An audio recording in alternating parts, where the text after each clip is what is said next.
The Russia-Ukraine conflict has entered the 17th month. In June, Kiev officially announced that its highly speculated counteroffensive had begun, but all does not seem to be well on the battlefield for Ukraine. Speaking at the National Press Club in Washington, the highest-ranking officer of U.S. military shed light on Ukraine's ongoing counteroffensive against Russia, and the verdict from the country's biggest ally in the war does not sound good. So that it's going slower than people had predicted doesn't surprise me at all. I had said that this offensive, which is going, by the way, it is advancing steadily, deliberately, working its way through very difficult minefields, et cetera, 500 meters a day, 1,000 meters a day, 2,000 meters a day, that kind of thing. Slow advance is very deliberate. That is happening. But is it happening slower than computers might have said or other people might have said? Yes. What I had said was this is going to take 6, 8, 10 weeks. It's going to be very difficult. The statement comes in the backdrop of Kiev's cautious comments on the result of its counteroffensive. President Volodymyr Zelensky earlier said the counteroffensive was slower than desired. Ukraine's slow progress comes as a surprise to many. The warring country seems to have failed in taking advantage of Russia's internal fallout last week. On June 23rd, the mercenary Wagner Group had staged a rebellion to take over Russian defenses, but the attempt had failed. Meanwhile, Ukraine's other ally, Spain, seems to show more faith in the country's battle outcome. During a visit to Kiev, Spanish Prime Minister showed immense confidence in the country's victory. Look, they are not afraid. They are going to win. It will take them weeks, months. It will take tears, blood and sweat, but Ukraine is going to win this war. Retired Colonel Rich Outzen is a non-resident senior fellow at the Atlantic Council in Turkey and a geopolitical analyst. He is joining us now from Washington, D.C. Rich, good to see you and welcome to the broadcast. Thanks, Eric. Good to be with you. Ukraine's slow progress comes as a surprise to many, like I mentioned there. What could be the biggest factor that may have led to this delayed counteroffensive? Well, there's a couple of things.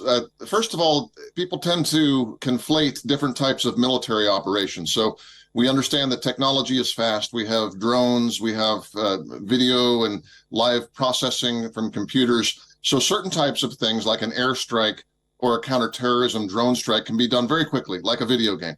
But the most complicated form of warfare is combined arms warfare with a land component. So combined arms meaning you've got infantry, artillery, engineers, you've got air, you've got, in some cases, naval combined forces focused on a single area. Now, when the defender in combined arms warfare has had a chance to prepare, so they have obstacles, they have had engineers digging trenches and putting in mines, they've covered these obstacles with their own rocket and artillery fires, it's very difficult to break through. It's not impossible, but it takes time. In the United States, we practice this at a place called Fort Irwin, the National Training Center, every month so that our major forces, the armored and mechanized forces, can learn how to do this. It's not easy to do even for the world's most powerful military. So the fact that it's moving forward shows that it's doing what it's supposed to do. But expectations were high, both because people aren't familiar with combined arms warfare. We haven't done much of it since the end of the Cold War.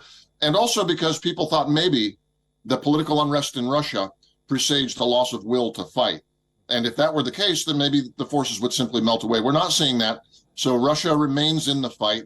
And this particular type of fight is a long, difficult slog. I would definitely say we should not infer that it's not meeting success, just that this is a process that it goes meter by meter, and it's not going to be over quickly.